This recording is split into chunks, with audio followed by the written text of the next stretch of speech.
The following is a Hoop Ball presentation.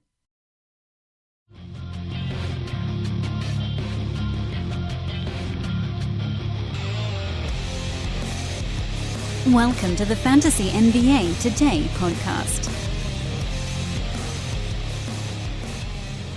You know what big Wednesdays don't lend themselves to? Quick Thursday shows.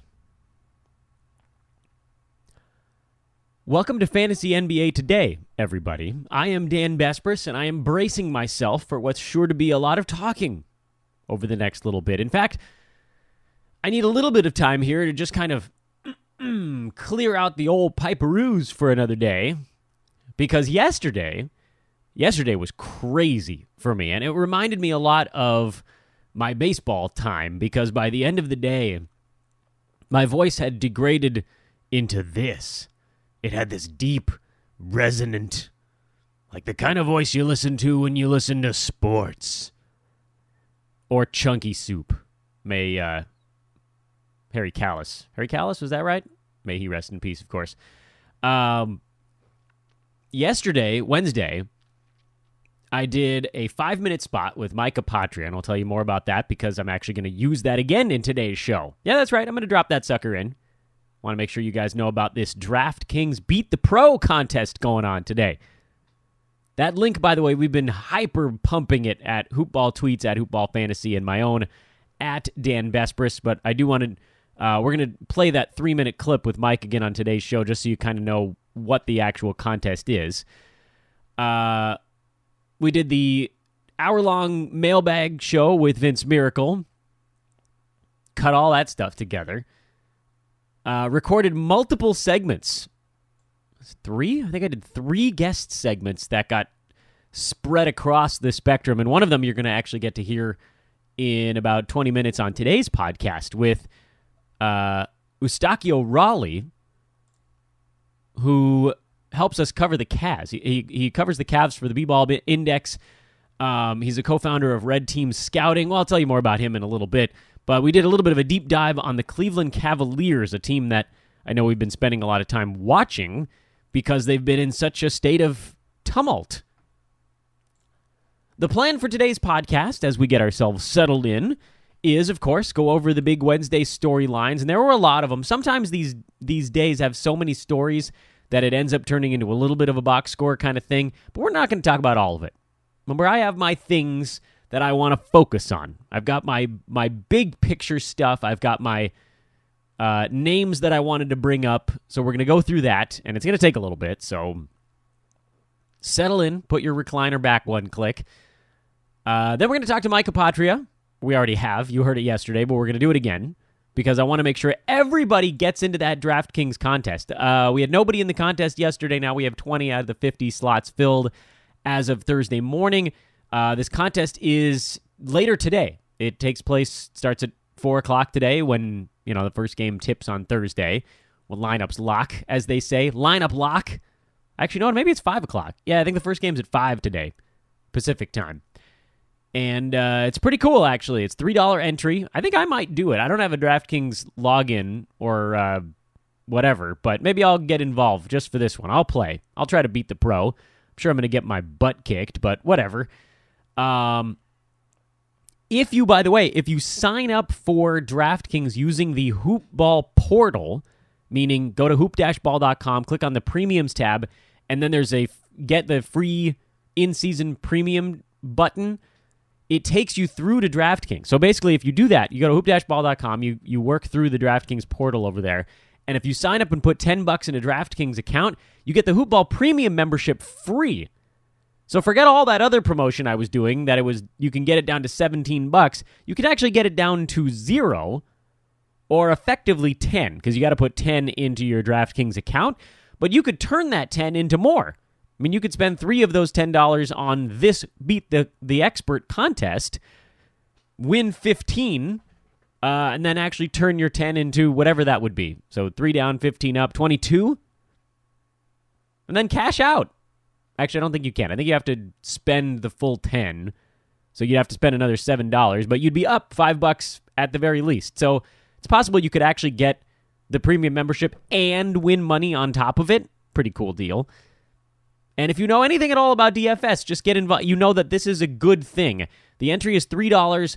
The prize pool is actually more than the combined entry fees. It's 50 entrants, $3 a piece. The prize pool is, I think, $169. Am I getting that right? Anyway, the number one spot also pays out a hoop ball t-shirt. So that perhaps is, I think that may be why it's up, because the hoop ball t-shirt is a $20 prize, and then the other $150 goes to the top 10. So there's a bonus on top of it.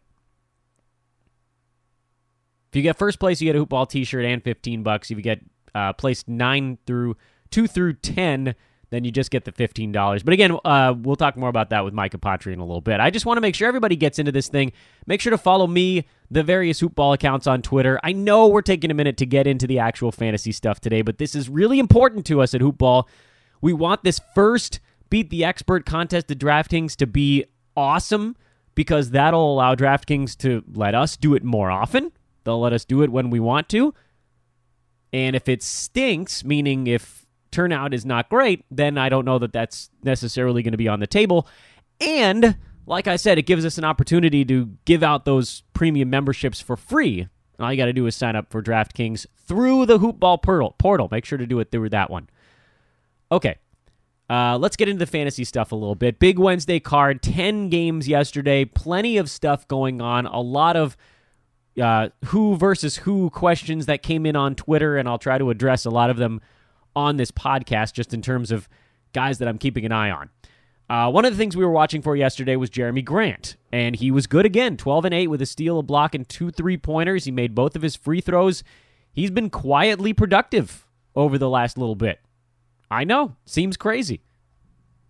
He was a guy that we had talked about at the beginning of the offseason as having the potential to be useful this year because of defensive stats, because it seemed like he was their only real option at power forward. It just kind of took him a week to get settled in. And now he's taking a few more shots per game. He's been significantly better. He's been a top 40 guy the last week. He's been top 75 the last 2 weeks after getting off to that slow start. And a lot of it has to do with the fact that he's making more of his shots. He's taking fewer free throws, so he's not impacting you there. And then he does the money counting stuff. So to me, you kind of have to find a spot for him on your team. I had him in a couple of places. I had to let go because, frankly, my teams are dominating at defensive stats, and I just needed other stuff. But he's better than other guys on the waiver wire. You should be able to have him, let him play well for a month, and then deal him for somebody that maybe has the stat set that you're looking for. So Jeremy Grant should be on your team. Should not have been dropped. He was a guy we've been watching for a couple of weeks, and he's proven himself to be useful. Seemingly permanently. Nobody's taken that gig. Patrick Patterson played 17 minutes yesterday. He's the backup. Cleveland, we watched a lot of, and I'm not even going to talk about them right now because we get into so much of this particular game with Eustacchio in the interview that's coming up in just a few minutes. So if you have any questions on the Cavs, they'll be answered shortly. The Knicks and Hawks, this was another one of our homework games from last night. I had a lot of things I was watching for. Number one, Noah Vonleh played 39 minutes. Run him out there if he's playing this many minutes because he's going to get you double-digit rebounds. He was everywhere in the first quarter. I think he had 10 and 7 in the first quarter yesterday. And you knew that pace wasn't going to keep up. The hope was that maybe he could get to like 15 rebounds, just go real big. But he got to 13, so it's tough to argue. That's a nice number. Also, he's playing the 4, which means he's going to run into a couple of steals because he's just a little bit farther away from the bucket. He's not a good rim protector. So Vonleh at the 5 is a terrible idea. But they're running with either Cantor or Mitchell Robinson at the 5. And that's the next thing I wanted to talk about. People panicked on Enes Kanter real fast. And he had kind of a weird game yesterday, missed some free throws and turned it over a bunch of times. But overall, 17 and 11 in 30 minutes, this is what you're looking for. Points and rebounds. He also blocked 2 shots in an interesting twist. What you're not looking for is Mitchell Robinson going for 5 and 6, a steal and 2 blocks, yes, but only 15 minutes. He just got pushed around. He got pushed around in yesterday's game, and that's going to happen a little bit, but he didn't get into foul trouble. Don't drop him yet. This is a guy that they want to force into the lineup. He's part of their future. Who else is, I think Frank Ntilikina, you could argue, is part of the future out there. He got into foul trouble. That's why Emmanuel Mudiay ended up taking about half of the point guard minutes. Kevin Knox is part of the future. He is not fully healed from that ankle injury yet. He's played, I think, 14 minutes over the last 2 games, and he's like 0 for 8 with a steal and an assist. No, he made 1 bucket. Sorry, he dunked once the previous game. He's going to be on every waiver wire after these 2 games, and he probably should stay there. But what I would point out to you guys is that there are these fringy players that I don't think the Knicks are that concerned with turning into their next thing. Kevin Knox is a guy they want to be their next thing. So as this season progresses, they're not going to be afraid to take the small forward minutes from anybody that's not playing well. Mario Hezonja, that's a short-term deal if I'm not mistaken. Let me double-check on that, but I think they ended up giving him just 1 year when all was said and done. Wasn't it 1 year, $9 million? Am I getting that right? Yeah, I got that right. So they're not heavily invested in him for the future. I don't think Damian Dotson is a guy that they're really concerned about turning into their next stud. So there's these 25 to 30 minutes. Alonzo Trier, you could probably throw into that bucket. Even Noah Vonleh a little bit, who, yeah, that's time at the 4. Kevin Knox is not thick enough to play the 4 yet. They might throw him out there, and he'll get knocked around a little. Eventually, they're going to ramp him up to mid-20s to potentially even high 20s in minutes, and he's going to be chucking. Look for a guy who's going to be attempting to score. He's not a guy I would sit on in standard leagues. He's a guy that I would consider sitting on in leagues that value volume shooting. I know those exist out there. So for standard 12-teamers, I don't think Knox is a guy you're really looking at right now. His stat set is undeveloped. Tim Hardaway Jr. back, ready to rumble. So overall here, final thoughts on that Knicks storyline from yesterday. That was a team that we basically just wanted to watch everybody. Mitchell Robinson's a hold. I know everybody's going to be panicking. Do not panic on Mitchell Robinson yet. Vonleh is a guy you can keep starting until he loses his minutes. He played the most minutes on the team in yesterday's ball game. Don't panic on Cantor, Knox, Hezonja, Ntilikina, Mudiay, Dotson, Trier. All those guys are drops, if they weren't dropped already. Omari Spellman played 28 minutes and went for 18 and 10 with 3 blocks. He's the guy that's going to get pushed out right now when John Collins comes back, because Miles Plumlee, too many of these sons of guns. Miles Plumlee, Dwayne Dedman, and Alex Len all split the minutes at center. You can add them up. It comes out to about 44, and then I think Spellman took the other 4 that didn't go to the traditional C's, the guys with a C next to their roster. So no, you're not buying on Omari Spellman. It's nice that he lost like 40 pounds. He's still an absolutely obscenely large human being. But John Collins, that's his stuff when he comes back. The thing I thought was more interesting in this ball game is that Jeremy Lin played about 4 minutes at the 2. Trae Young logged 30.5 minutes. Jeremy Lin logged 22. That puts you at 52.5 minutes for those 2 guys, meaning they did not just split the point guard time. This is intriguing. Jeremy Lin at 22 minutes is getting awfully close to Jeremy Lin with fantasy value. Is he a pickup yet? No, not at all. However, he's inching up on it. He's still outside the top 250, so this is not like you got to rush and do something right now. But he's a guy we're keeping an eye on for just this type of occurrence. Was it because New York had a particularly small 2 on the floor? No, I don't think that's the case, because Tim Hardaway logs most of their minutes at the shooting guard spot, and he's not a little dude. He's not a guy they're like, hey, Jeremy Lin, go guard Tim Hardaway Jr. That's a terrible idea. So perhaps this is something the Hawks are experimenting with and would do more going forward. Jeremy Lin only took 3 shots in his 22 minutes. He did get 7 free throws. He has a knack for getting the foul line, and he's a good free throw shooter. He's a stat magnet when he's on the floor. He really is. It's crazy. I mean, so right now, the minutes are keeping him from doing anything, and the lack of explosion at the beginning of the year. If you sort of look at a little bit of a more narrow sample size with Lin, meaning, let's say the last week, which is how many? About 4 games? You could even go back a week and a half when it started to look like he was getting some lift back. Over his last 5 games, Jeremy Lin is not a 6 to 7 points per game guy. He's much more in that 13 to 14 range. I think he's at 14 and change. The 2 or 3 assists that he had, 1, 2, 3 assists that he had in a lot of those games right out of the chute have become 8, 4, 5, 1, and 2. You can quickly punch out some numbers on that. 11, 12, 20. That's 20 assists over 5 games. So that's 4. So the 2 assists became 4. The 0 steals have become 1. The 0 3-pointers have become 1.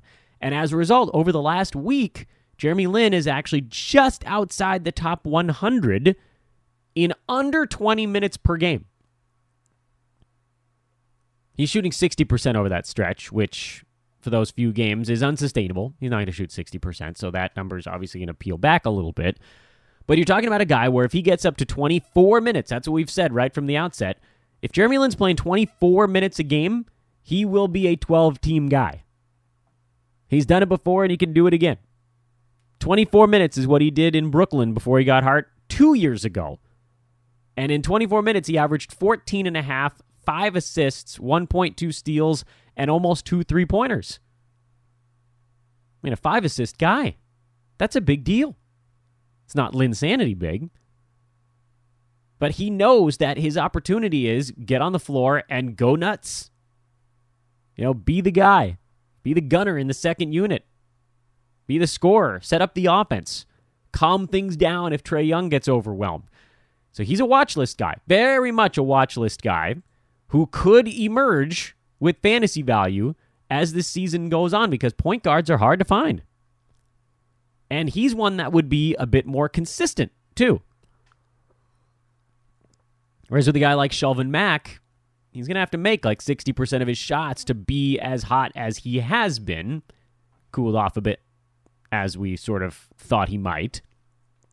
Jeremy Lin just walks into steals and assists and free throws. It's a useful thing, guys. I know it sounds crazy, but he's not far away.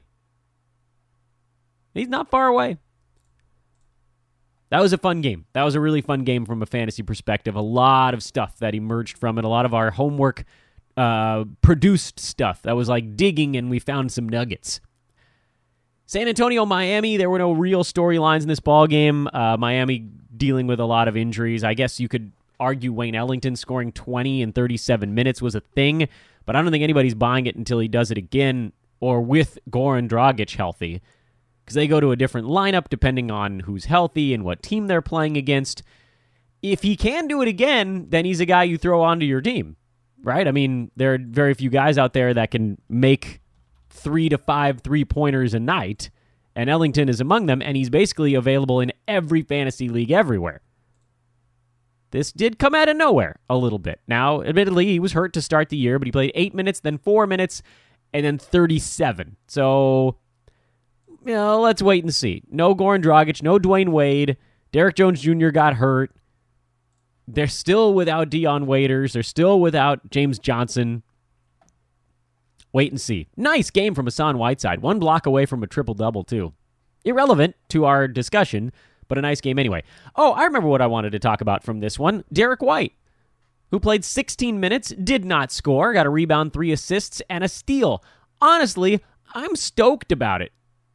That's actually not a terrible return. 16 minutes is almost more than I expected he would play. In fact, I'm super thrilled with both of the guys that came back yesterday. The other one was Bogdanovic, who played 18 minutes and had 7 points, 2 boards, and an assist.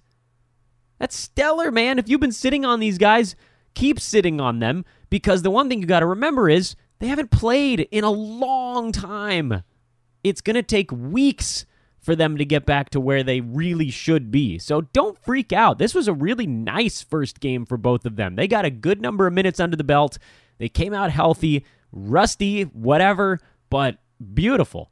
Love it. Keep sitting on them. Indiana was a team we're always watching because of their ridiculous rotations, and it killed us again yesterday. That's a tough team to predict, man. Tyreek Evans is off my roster. Darren Collison had nothing yesterday.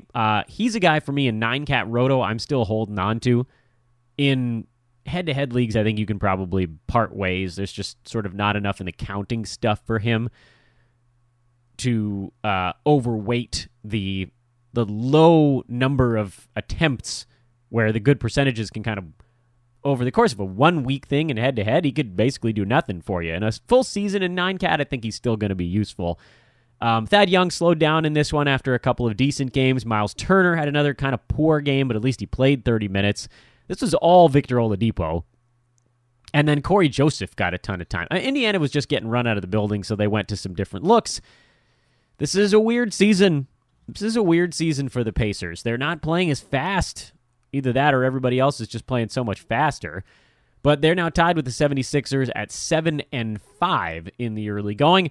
Philly, a story did emerge. I didn't expect it to, but one came out of that game, and it's Dario Saric, who had 18 and 7, finally made some shots. 4 3-pointers, no steals, no blocks. I mean, this is one check mark back in the good column. I'm not going to freak out about it. I know he was dropped in some leagues, and I was okay with that. But if this is the start of something, then certainly you want to keep an eye. I mean, he was a guy you were going to be keeping an eye on regardless of whether he was owned or dropped in your leagues. He's owned in every single one of my leagues, so I don't know that this is relevant for a lot of you. But it's a good sign from a guy who's looked exhausted so far this year. Chicago, New Orleans, no stories emerging from that basketball game. Denver, Memphis, this was more of a reality check. Nikola Jokic took 1 field goal attempt in this game. It was to try to win it at the buzzer. That's the craziest thing. 6 turnovers, 5 fouls. He just got owned by Marc Gasol in this game. Trey Lyles had to step up with Jokic in foul trouble, but I wouldn't read much into the Denver side. Meanwhile, over on the Memphis side of the ledger, Marc Gasol, Jaren Jackson Jr. were both terrific. And Slow-Mo had 14 and 5 in a weird twist. He actually took a few shots and made them. 3-pointer, a steal, an assist. He's starting to turn the corner. And not surprisingly, Shelvin Mack has cooled off. So you can punt him back to the wire. He was a guy we were riding while he was hot, and he's not anymore. I do still think they like him, but it seemed like they used him more when they needed him, and perhaps yesterday they just didn't. Defensive slugfest. Memphis, not as bad as everybody thought they would be. Grizzlies 6-4. That full season over bet looks good so far. Dallas lost in Utah on the second half of back-to-back in altitude, so that's now 1-1 after the Raptors ruined everything with their win over Utah. Jazz covered in this one. No fantasy notes from this game, but just nice to see our gambling angle work out. Toronto beat Sacramento by 9. Danny Green finally had a bad one. He was due. He'd been awesome. He's still a top 60 guy on the year, even after this terrible game gets weighted in. Had 2 3-pointers and a block, and a steal, not a block. 5 rebounds, but 5 turnovers and 2 for 10 shooting. Very unusual game. Still played 31 minutes, so I'm not freaking out. Not even a little bit. The fact that he didn't lose his minutes having his worst game of the year, that's a really good sign. Sacramento, we already talked about Bogdan. Nemanja Bjelica is the other story from this one. Played just 19 minutes, got into foul trouble, and never really got it going. There are going to be games where he gets exposed, but he did manage 4 steals and a block in the 18 and a half minutes he was on the floor. I'm not panicking here yet. Guys, it's 2 bad games in a row. You knew he wasn't going to shoot 65% for the year. It's going to even out. But if he's on the floor, which he wasn't yesterday, but should be going forward, then he's going to put up numbers. So don't freak out. Don't freak out. If he does this for another couple of games in a row, then we can start to freak out. But not yet. It's 2 games. And I think they got smoked in was it both of them? It might have even been both of them. Let me double check on that. Yeah. Just got smoked. In Milwaukee, smoked. Giannis took it to him. And then Toronto at home, which The final score, I think, belying a little bit the fact that Toronto was up comfortably for most of this game. Toronto was up 13 at halftime, 16 at the end of 3. Sacramento cut into it a little bit in the fourth quarter. But, I mean, the Raptors just took them apart. Pascal Siakam, Kawhi Leonard, Serge Ibaka, they had their way with that Kings front court for the most part. Willie Cauley-Stein played okay. So you can take that back with you. But no, we're not panicking yet. We got to wait longer than that to panic. And then Minnesota, Los Angeles. We were watching Tyson Chandler making his Lakers debut. He had some key tip-outs late in that ball game, and I know everybody with JaVale McGee is getting ready to panic as well. Don't panic, man. They never wanted JaVale McGee to be playing 30 minutes a game. It was happening by necessity. This is good for him. By the way, McGee's still averaging 26 minutes on the year, so playing 25 is basically where they want him. He just didn't block any shots yesterday, and everybody's like, well, is that because Tyson Chandler's here? No. It's because guarding Karl Anthony Towns is a load. He's a tough guy to block. JaVale, by the way, still a top number 22 in 9-cat, even after yesterday's game, because he still made 8 out of 10 shots. So he impacted your game in another way. Chandler's not going to have enough value to change a ball game. I think he got extra time because of the need for rebounding late in this ball game, because as a defensive anchor, he doesn't move well, but he does know where to go. He can tell people where to be. And, that limits shot blocking, actually, when not everybody is going straight to the rim. With McGee, there's some issues in terms of kind of understanding the defense. All the young guys are still trying to figure out the defense on the Lakers. And so dudes get by, and then McGee's just blocking everybody at the rim. The Lakers, I think, in a perfect world, would rather he not have to block everybody at the rim, and you keep some guys on the perimeter. Meanwhile, Jimmy Butler, he comes to play when they play the Lakers. Derrick Rose, 37 points in yesterday's game. Goodness gracious. These guys are worth using, man. Derrick Rose is worth using, and I think he's going to be worth using all year. He has some explosion back this season. It's different. It really is a little bit different. He's never going to be a good defensive guy, but he's added the three-pointer. He's a good foul shooter. I mean, I think you just hang on. I had some people that were like, hey, he missed 2 games. Should I drop him? No. I know Jeff Teague was out, and that will cut into Rose when he comes back. But if Jimmy Butler ever gets moved, wink, wink, nod, nod, ever, good Lord, what's happening? Then Rose most likely moves back into a very high usage spot again. He was second highest usage on the team behind Gorgui Dieng. So I'm going to officially give him number 1 usage on the team because Dieng doesn't count. For the Lakers, Josh Hart had a good shooting game, had 21 points, but he only played 21 minutes. That's going to make life really tough. Brandon Ingram starting to find himself a little bit alongside LeBron. I think LeBron enjoyed himself in this game. I know it's a weird thing to say in a tight, hotly contested ball game to say, I think he looked happy. I thought LeBron looked pleased in this game because there were long stretches where he did not have to do a whole lot, where it was Ingram running the offense, and then Rondo, and then Lonzo, and Kuzma taking shots. Yeah, LeBron led the team in shot attempts with 21. Low-energy shot attempts from LeBron. He's not going at full tilt right now.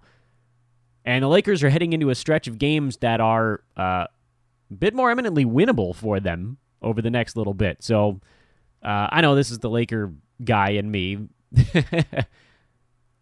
coming out a little bit. And I'm going to try to limit that on this podcast.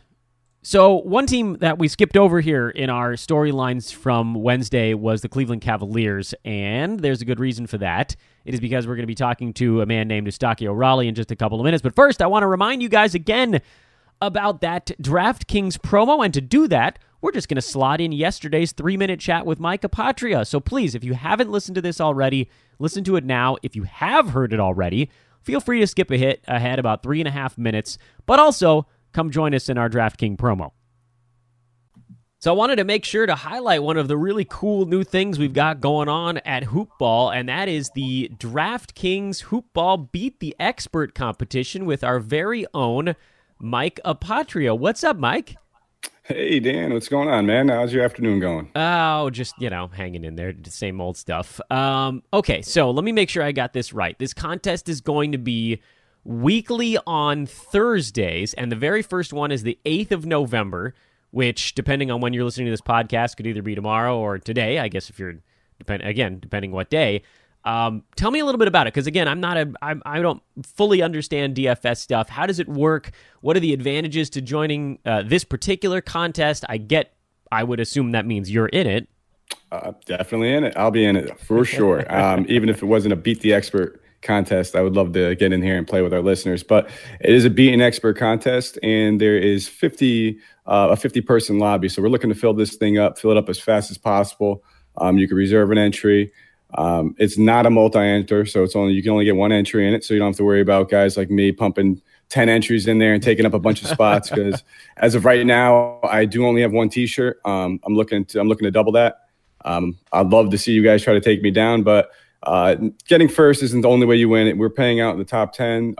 You get $15 back for anybody that places in the top 10, and it's only a $3 enter. So I say come down and give it a shot. Fantastic. So they don't actually have to beat you. I think it would be enjoyable for them if they did, but the top 10 each get $15. The number one guy gets $15 and a hoop ball T-shirt, which for those of you that have watched my live shows on Fridays, you've seen it a number of times. It's really good, actually. Adrian Benjamin's, our very own Adrian, produces those things. They're fantastic. It's a pretty sweet deal. And it sounds like, and again, my understanding of DFS is a little bit limited. I know this much. I know that you can find the link to this contest through the Hoopball website and the Hoopball Twitter page. You go to @HoopballFantasy. We've been sending the link out. Mike, I know you've been sending the link out. Your Twitter account is @Mike Apotria.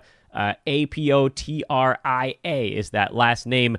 It sounds to me like, well, how does this differ from a regular contest? Is the payout usually not that great? This sounds better to me.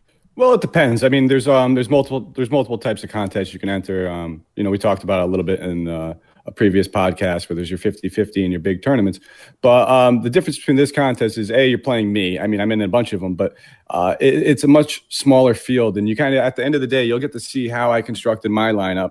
If you're kind of new to the game and you don't really understand how exactly the salary works and how to construct maybe a two-center lineup and things of that nature, and what a big lineup or a big slate might look like, you'll get a better understanding following the day. Even if you lose, you're kind of still winning. You mean you're paying $3, but you also might get to see how an expert, I guess I'm flattered that you guys call me that, does it. And to me, that alone could be worth the money. And you get to join this great community over here at Hoopball. This is something we're looking to run weekly. And maybe if you don't take it down this week, you know who you're playing next week, because we're trying to get the same guys in it week in and week out.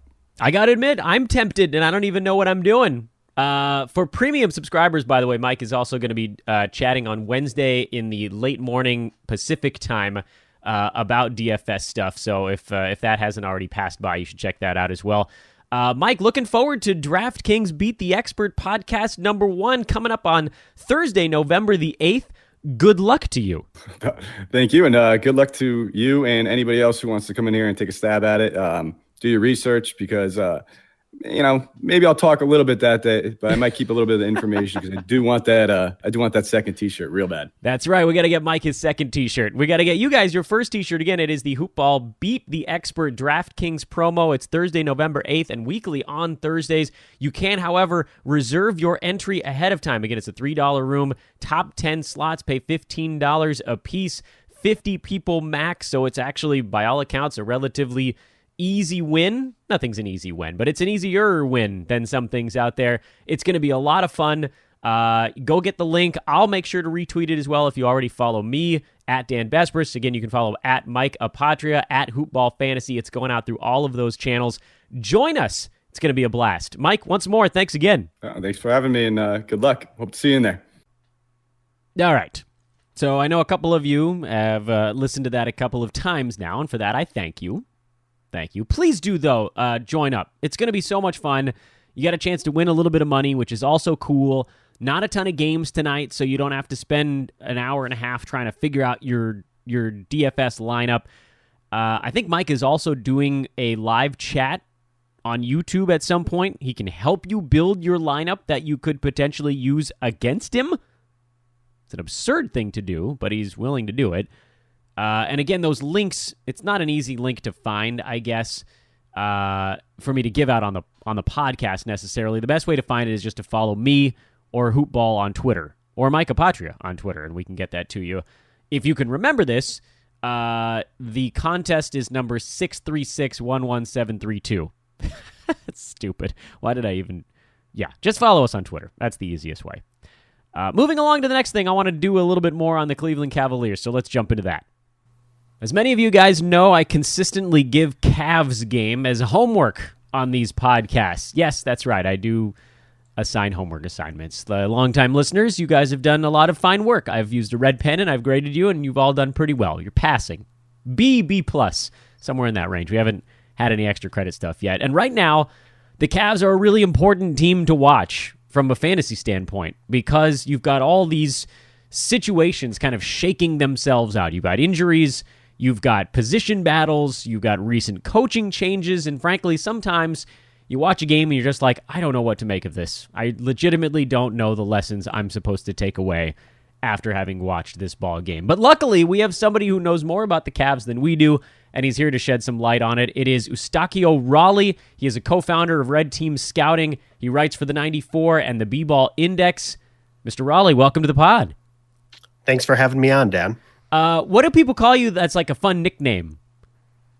I usually go by my middle name, Alex, in person. Okay. Well, that I might call you Alex, or maybe I could just call you Ooh. That sounds pretty cool, right?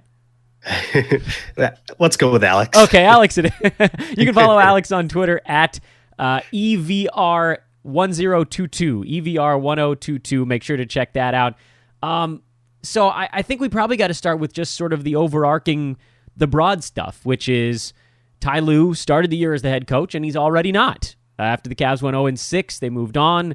There was this whole Larry Drew stare down where he sort of wanted to be the coach, but also didn't, and then he got a contract, and everything got better. What does that whole situation mean? Not necessarily how we got there, because looking to the past is not all that helpful for trying to predict the future all the time. But what does it mean going forward now with Larry Drew as the head coach?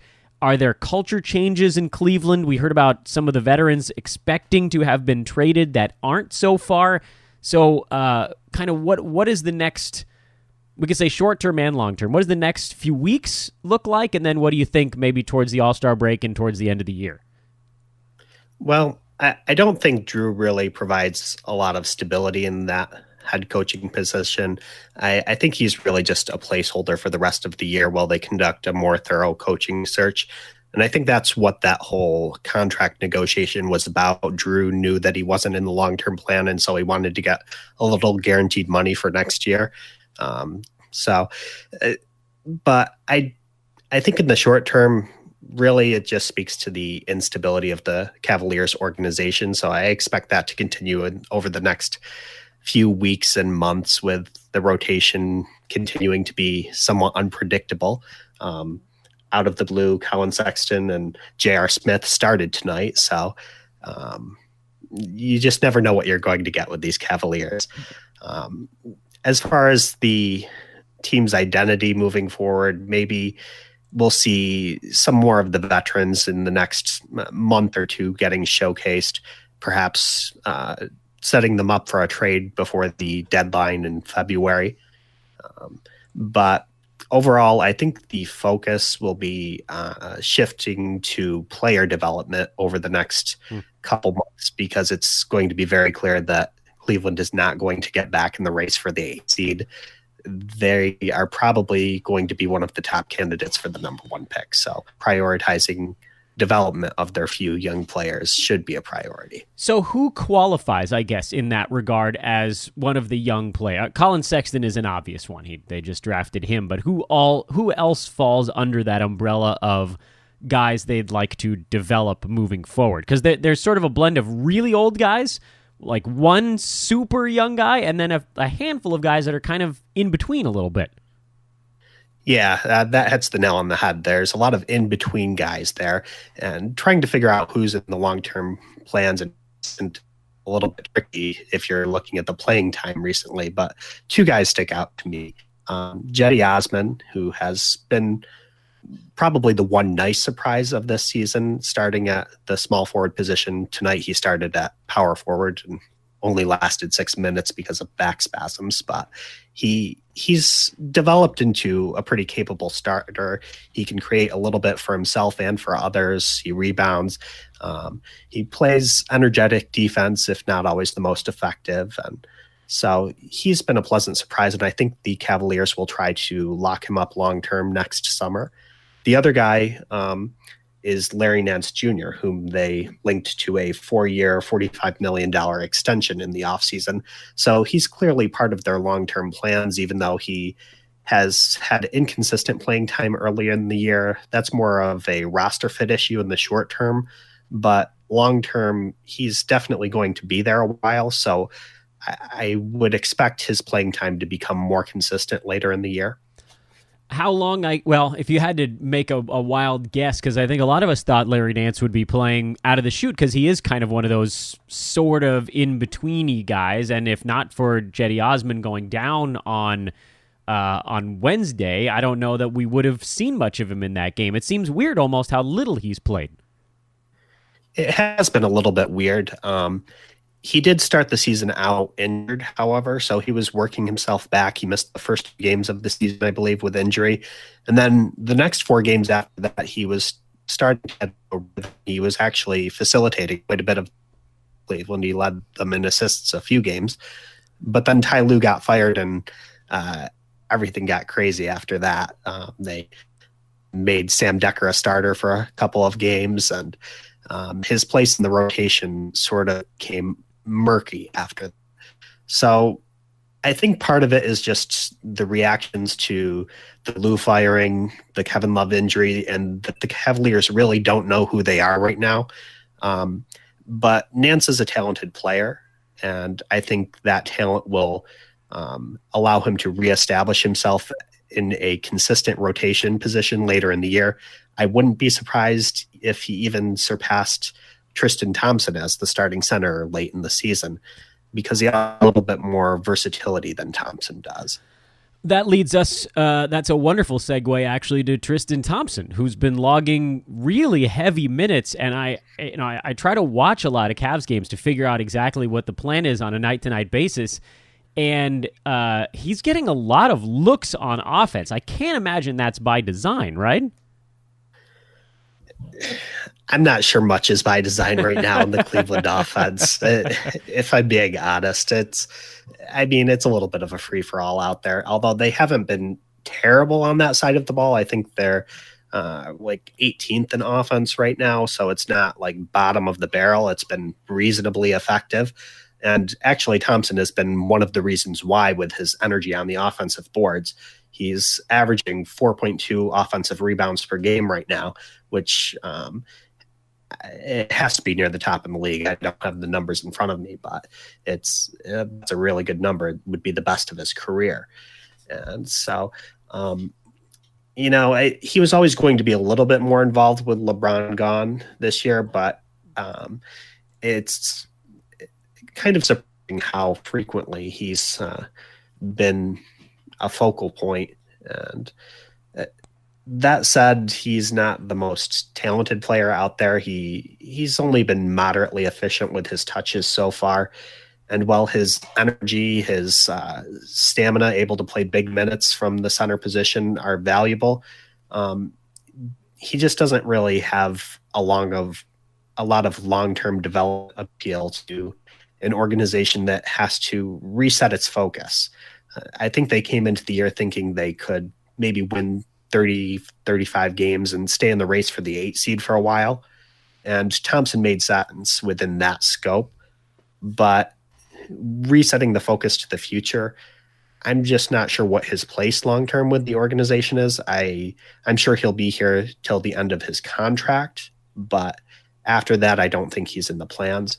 So I wouldn't be surprised if his playing time started to be shifted more towards Nance as the season progresses. So you've got a couple of these other guys that also fall into that same wheelhouse of, how do they truly fit in short and long term? Tristan Thompson being one of them. George Hill, Kyle Korver, a couple of other guys. They definitely moved more towards the more aged side of the bracket. And then Kevin Love, and we'll get to him in a moment, because he's obviously got the long-term contract. George Hill, not a long-term contract. Kyle Korver, not a long-term contract. Do they fall into that same wheelhouse with Tristan Thompson, where you might see more of them soon, but probably get phased out as the year goes on? Or are they even more in the, let's see how soon we can get them traded, and if we can get any second-rounders back, that's just gravy? Korver, in particular, I think he could be moved sooner rather than later.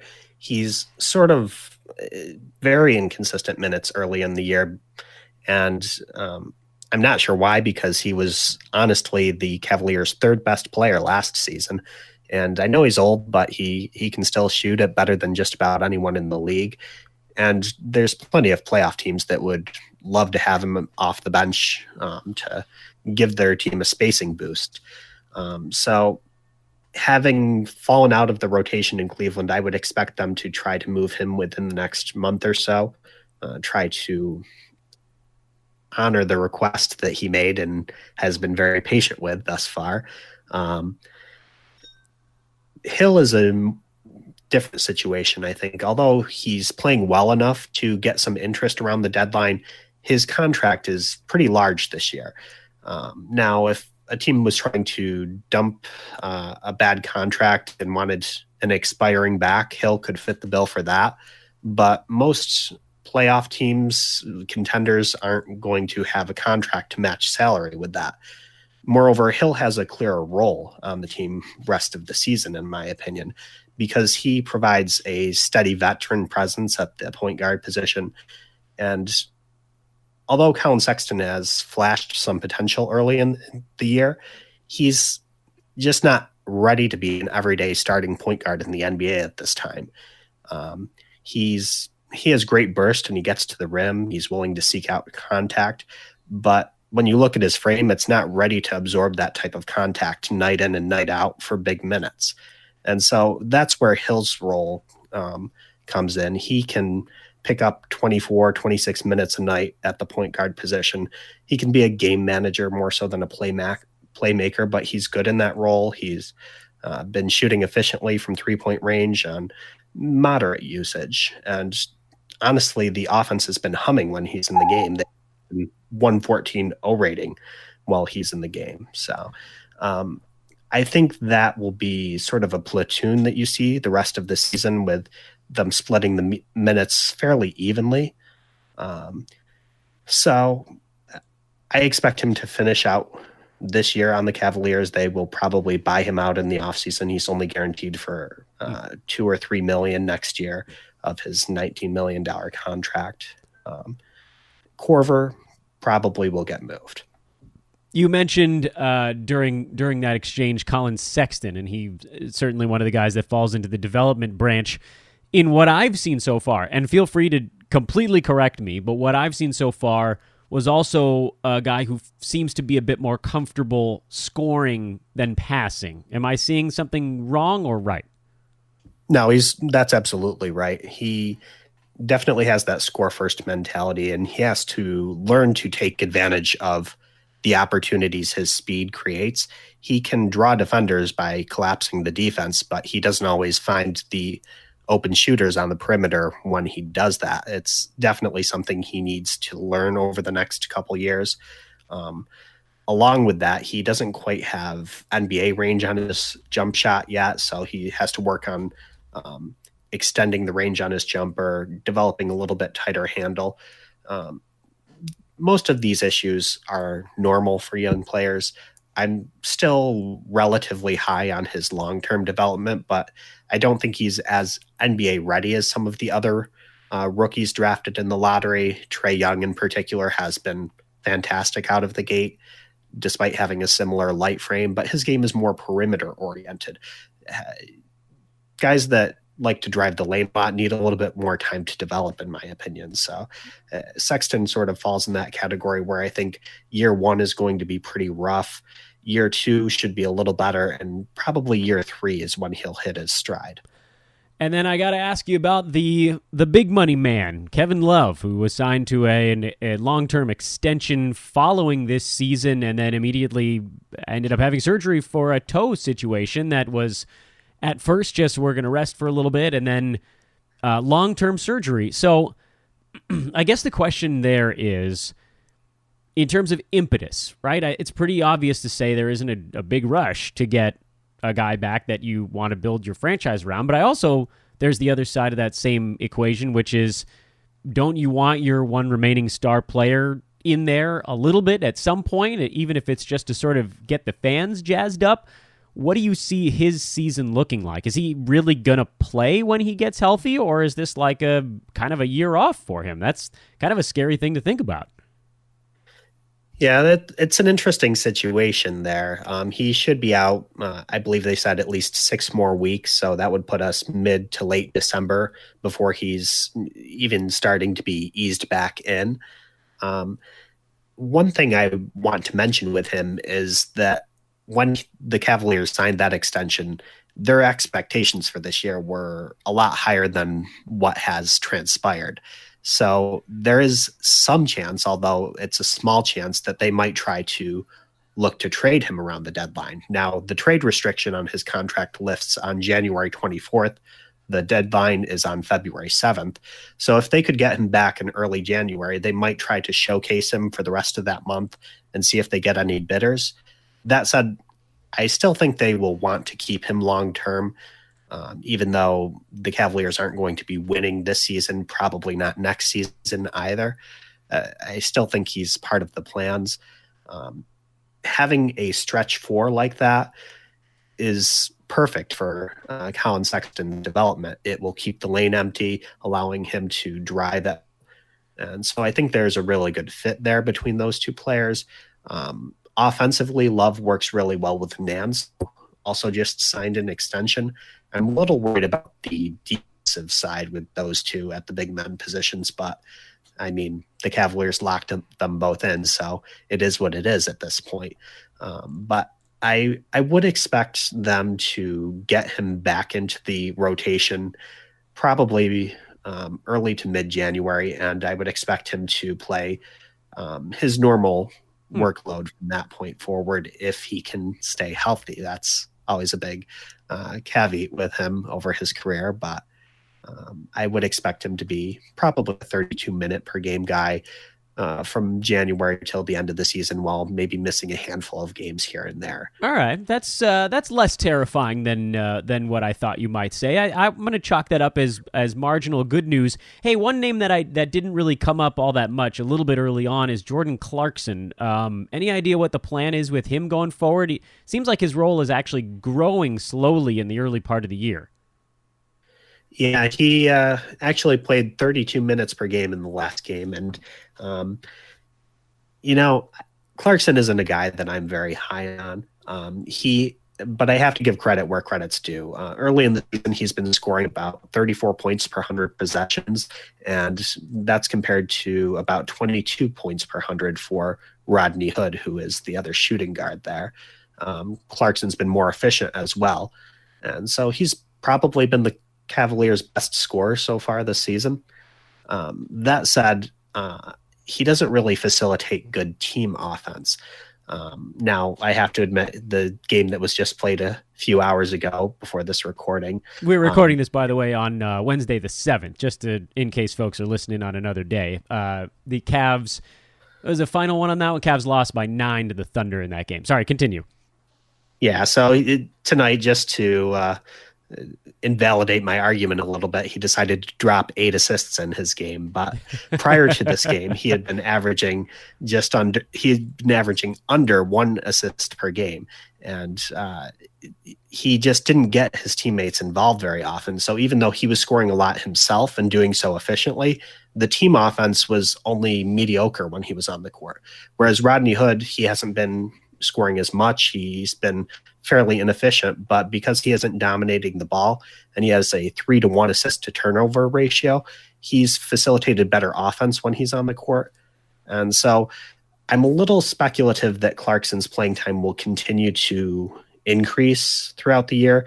I think they need his scoring while Love is out, but fits better with the rest of the team. And so as Love works back into the rotation, I would expect Hood to probably get the better of that platoon, probably about a 28 per game to 23 split.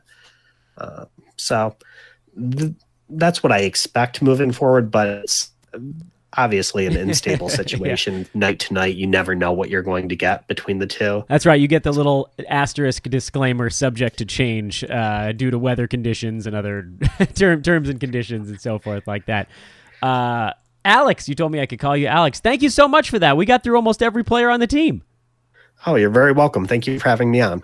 It is my pleasure. Can I get you back in a few weeks if things change, which it seems like they will? Oh, I'm sure they will. It always is with the Cavaliers. I'd be happy to come back on anytime. Hey, tell me what's going on over either at Red Team Scouting or the 94, or what you got going on that people can check out. Or maybe they should just follow your Twitter. What do you think? Yeah, follow me on Twitter at EVR1022. My draft thoughts column comes out on the 94 every Friday. And follow Red Team Scouting. We're doing some good work for the NBA draft. And we have a weekly podcast that drops on Wednesdays. So just keep tabs on our work throughout the year. Beautiful. Eustacchio Raulli, thank you again. One more massive thank you to Eustacchio Raulli. Digging in on the Cavs a little bit. That's good stuff. That is really good stuff. That is helping us plan our fantasy schedule with Cleveland the rest of the way. Want to also make note that, as always, we will have a coupon code attached to guests on this podcast. And for this one, we're going to call it NANCE. NANCE. The coupon code is NANCE. That's $3 off the in-season premium membership if you want to do it the old-fashioned way. Here's the thing, though, and I mentioned this earlier in the podcast. If you go to Hoopball, go to hoop-ball.com and go to the premium tab, choose Go Premium, and one of the options is the DraftKings free promo. You just sign up with a new account at DraftKings and put $10 in your DraftKings bucket, and if you do it using the Hoopball portal, you get the in-season membership for free with that deposit. So actually, that's the cheapest way to do it. It's if you don't play DFS, then just call it a $10 purchase. You're giving $10 to DraftKings, and it gets you the Hoopball in-season premium membership. Or if you just love Hoopball so much that you feel like you got to buy it the traditional way, well, it's $25 right now with a $5 off discount running until the end of this week. And then the $3 coupon code Nance I gave you knocks that down to $17. That's still $7 more than doing it the DraftKings way. Do it the DraftKings way. Just again, don't go straight to DraftKings and sign up. Do it through the Hoopball portal, and you can get the in-season premium deal for just that $10 deposit when you sign up. It's crazy cheap. Hey, join Mike Apotria, by the way, in our Beat the Experts contest. Did I remind you of that enough today?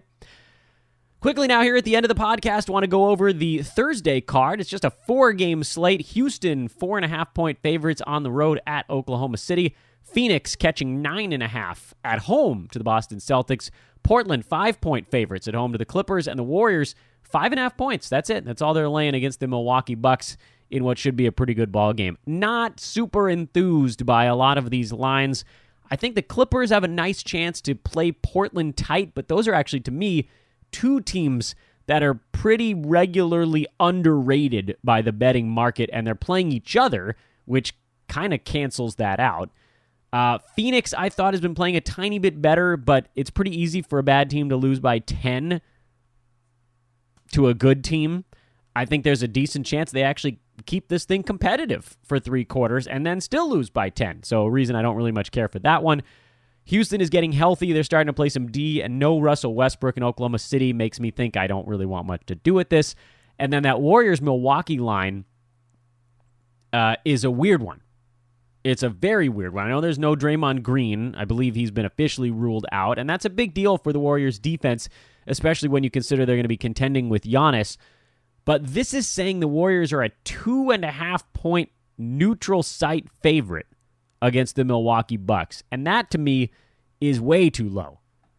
Unless someone else has been ruled out that I didn't see yet, which is a distinct possibility. I try to watch all the news all day long. Some horribly sad stuff happening in the world today. Didn't really want to talk about that on the podcast. I'm sure this is a break for many of you. But if that's it, then you have to think that either there's something going on behind the scenes that moved the line this way, or it's a little bit of value on the Warriors. For that reason, I'm probably leaving this thing alone. I think this game means more to the Bucks than it does to the Warriors.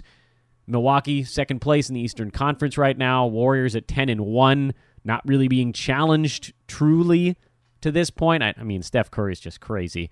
I think this is going to be a good ball game. I do think the Warriors win it.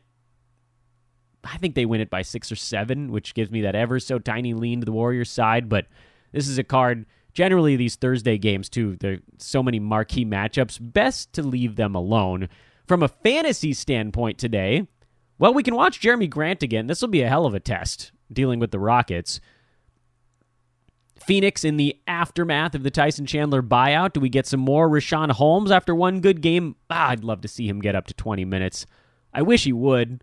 He's not going to do enough in 16 minutes to be fantasy relevant in 12-teamers, but if he gets up to 20, he could. Clippers still holding out hope. Pat Beverly starts to do a little bit more with his time on the floor, and he did in their last ball game. We've also seen this slow and steady leveling off of Zach Collins.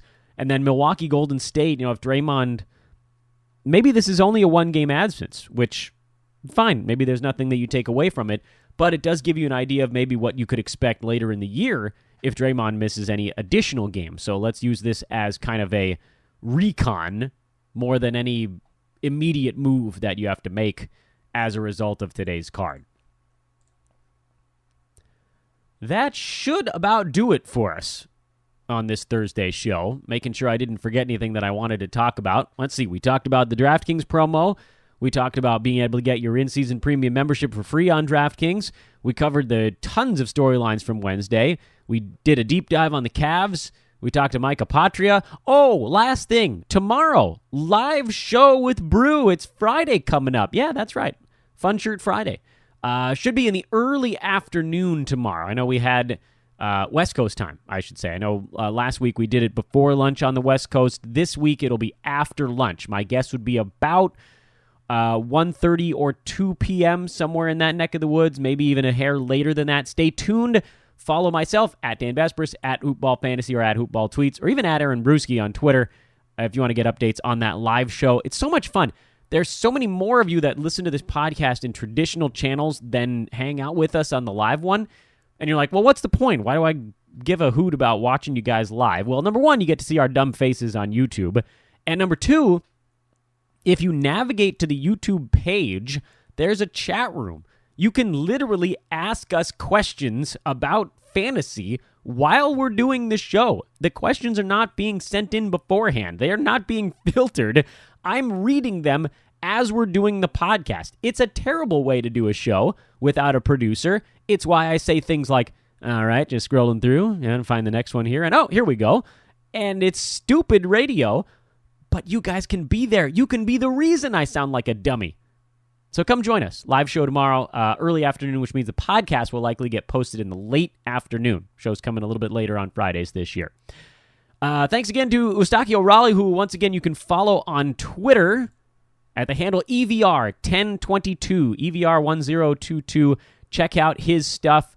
Fantastic work. Coupon code is Nance if you want to go get the traditional in-season premium pass. Or, again, go to hoop-ball.com, click on premium, choose the free link through the DraftKings promo, and navigate there through that. Make a $10 deposit with a new account, and you get that in-season deal for free. I am Dan Besbris. Have a wonderful Thursday. God, I hate to even bring this up, but I got to mention it just for a second here at the end of the podcast. All of my thoughts, all of our thoughts at Hoopball going to the families in Thousand Oaks. Brutal, disgusting and nauseating stuff. Again. I worked at a Leslie's Pool Supply, not far from where that took place, as a 17-year-old kid. So this one, on top of the Pittsburgh stuff, one of them hitting home from a familial standpoint, one of them hitting home from an actual physical distance standpoint. Rough couple of weeks, man. I'm feeling you guys out there. I know you guys are feeling it too. Try to enjoy the Thursday as best you can. We'll talk to you tomorrow. Live show. So long.